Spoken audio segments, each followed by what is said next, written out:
Ngayon, pag-usapan na natin yung pay plan 2 o yung tinatawag na 3-up pass-up. Minsan, ang tawag dito sa pay plan na to ay infinity pass-up. Again, ipapaalala ko lang uli na kahit magkaiba at magkahiwalay ang pay plan 1 at ang pay plan 2, ay sabay nangyayari ang pay plan 1 at ang pay plan 2. Okay, maliwanag yun ha. Sabay sila nangyayari. In pay plan 2 o yung 3-up pass-up, kikita ka ng $20 sa lahat ng direct referrals mo. Maliban lang sa second, third at seventh referrals mo. Bakit? Dahil ang second, third at seventh direct referrals mo ay maipapasa pataas sa taong direktang nag-refer sa iyo sa SWA. Okay, maipapasa sila doon sa direct sponsor mo. Sa madaling salita, you will earn $20 from your first, fourth, fifth, sixth, and 8th up to infinity. Next, you can earn unlimited $20 every day. Again, wala ding flash out, no flash out, and no maximum income dito sa pay plan 2. Let's say may 8 kang naging direct referrals. Tulad ng sabi ko, sa kanilang lahat ay may commissions ka na tag to $20. Maliban lang sa second, third, at seventh referrals mo. Dahil ang second, third, at seventh referrals mo ay maipapasa sa iyong sponsor. Sponsor mo ang kikita ng tag to $20 dito sa second, third, at seventh mo. Okay? Kaya tinawag na 3-up pass-up. Okay, malamang ito ang iniisip mo ngayon. Teka, ba't ganon? Ikaw yung nagpakahirap at ikaw yung nag-effort, bakit iba yung kumita or nakinabang? Huwag kang mag-alala. Yung pay plan 2 is actually a very powerful compensation plan na malaki ang pwede maging advantage para sa'yo. So, explain ko kung paano yun. Dahil lahat ng direct referrals mo ay gagawin din ng negosyo, lahat sila ay magkakaroon din ng mga referrals. Tama? At dahil ikaw ang kanilang sponsor, sila naman ang magpapasa ng kanilang second, third, at seventh referrals sa'yo. Okay? For example, itong si Mark. Kanyang second, third, at seventh referrals ay maipapasa niya sa'yo. Ikaw ang kikita ng tagto $20 sa second, third, at seventh referrals ni Mark. Okay? Ganon din kay Toby. Yung second, third, at seventh referrals ni Toby ay maipapasa rin sa'yo. Ikaw din ang kikita ng tagto $20 sa second, third, at seventh referrals ni Toby. So, ganon din ang mangyayari kay Fred, kay Diane, etc. Kikita ka ng tagta $20 sa mga second, third, at seventh referrals ng mga direct referrals mo. Pati itong mga naipass up sa'yo, kung mapapansin mo parang naging considered as direct referrals mo na rin sila dito sa pay plan 2. So, pati ang mga yan ay magpapasa ng kanilang second, third, at seventh referrals nila sa'yo. Darating yung time na araw-araw ka nang tatanggap ng mga tag to $20 sa email mo. Doon sa mga $20 na commissions mo, ganito yung email na matatanggap mo from SWA. Okay, see the $20? Just imagine kung gaano kaganda ang gising mo kung sa tuwing umaga at pagbangon mo sa kama at pag-check mo sa computer mo para i-check ang email mo ay hindi mga Facebook notifications ang matatanggap mo, kundi puros $20 in commissions tulad ng mga to. Okay? Sarap ng gising, di ba? So, okay, yan yung mga yan. Parang ganyan yung matatanggap mo. Now, let's try to compute the potential income for this pay plan. Sigurado na may excite ka dito sa mga susunod na ipapakita ko sa'yo. Assuming na mayroon ka lang 3 direct referrals who will pass up their second, third, and seventh referrals to you. Okay? So, 3 na magpapasa ng kanilang 2nd, 3rd, and 7th. So, 3 times 3, that's a total of 9 times $20 yung SWA Pay Plan 2 commission times $20, that's a total of $180. So, in peso, that's 8,100 pesos. Now, yung 9 na yun ay considered as your direct referrals na rin sa Pay Plan 2 lang. Okay? Ibig sabihin, yung 9 na yun ay magpapasa ulit ng kanilang 2nd, 3rd, at 7th sa'yo. So, 9 times 3 equals 27 times $20 commission, that's a total of $540 or 22,680 pesos. Then, yung 27 na naipass up lang sa'yo, ay again considered na rin as your direct referral sa Pay Plan 2, ay again magpapasa ng kanilang 2nd, 3rd, and 7th sa'yo. So, times 3 again equals 81 times $20, that's a total of $1,620. In peso, that's 68,040 pesos. And then again, yung 81 na yun, magpapasa up ulit ng kanilang 2nd, 3rd, and 7th. So, times 3, that's a total of 243 downlines times $20, and that's a total of $4,860.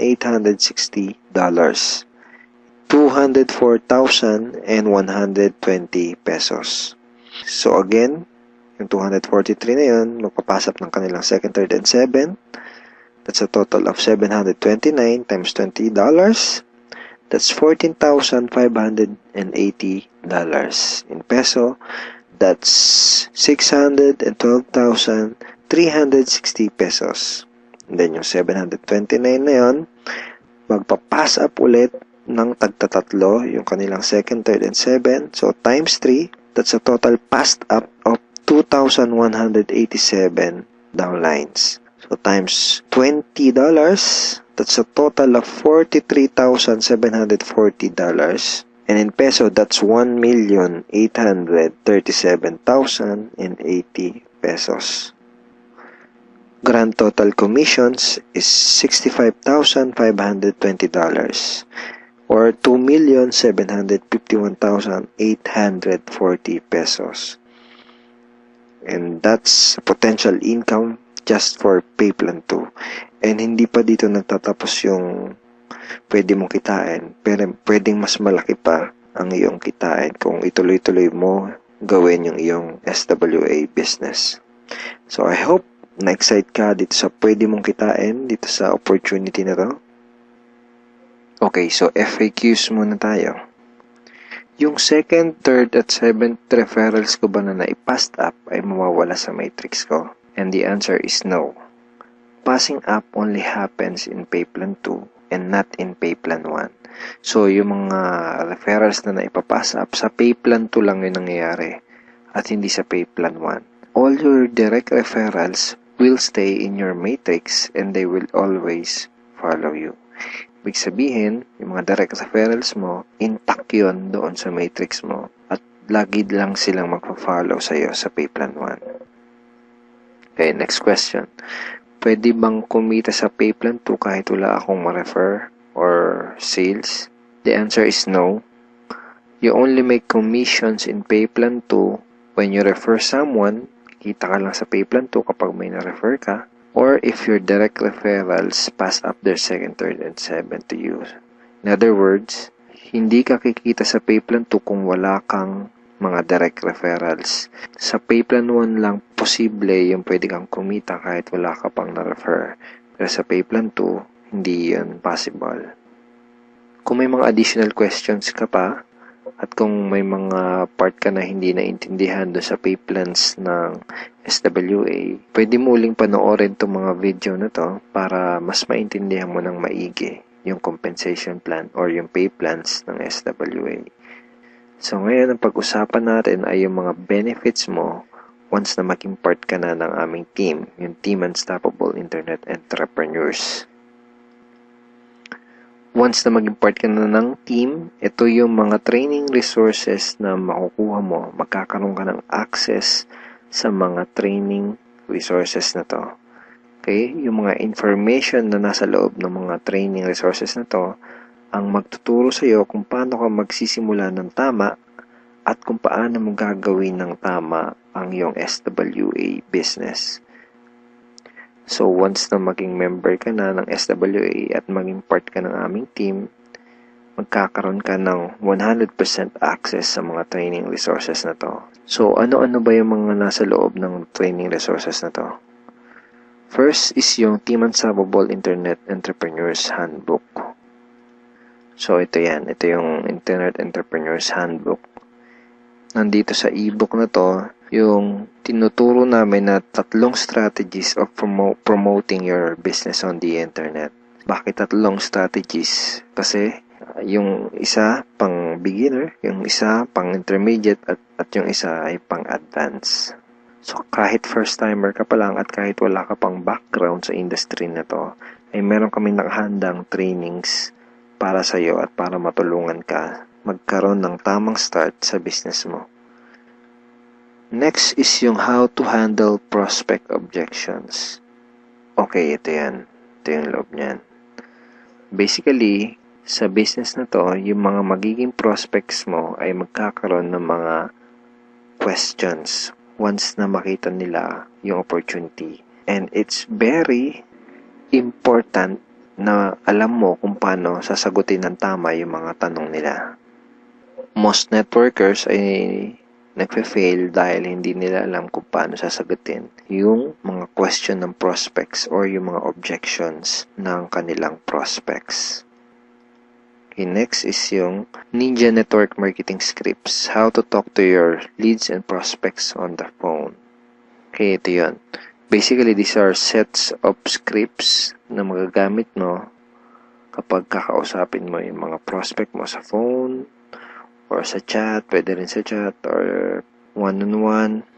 Kung ikaw ay call center agent, I'm sure familiar ka sa mga scripts. Next ay itong how to sponsor your circle of influence properly. Okay, ito yun. Okay. So, ituturo din namin sa iyo kung paano mo i-approach ng tama yung mga kaibigan, kakilala at kamag-anak mo. Dito mo matututunan, dito sa ebook na to, mo matututunan kung paano sila i-approach ng tama. Okay? Yan. May mga sample email din yan na pwede mong isend sa mga kakilala at kaibigan mo. It's a step-by-step training ebook. Okay? Tignan mo step 2. So, isa to sa mga step-by-step na mag-guide sa'yo kung paano mo gagawin yung negosyo mo ng tama kung first time mo pa lang papasok sa ganitong klase ng business. And next ay itong how to create your automatic recruiting system, the 3M system blueprint. Basically, this is a video tutorial. Paano gumawa ng website na tutulong sa'yo para i-promote ang iyong business. Matututunan mo kung paano ka gagawa ng ganitong klase ng website. Ito yung website na tutulong sa iyo para mas mapadali mong gawin ang iyong SWA business.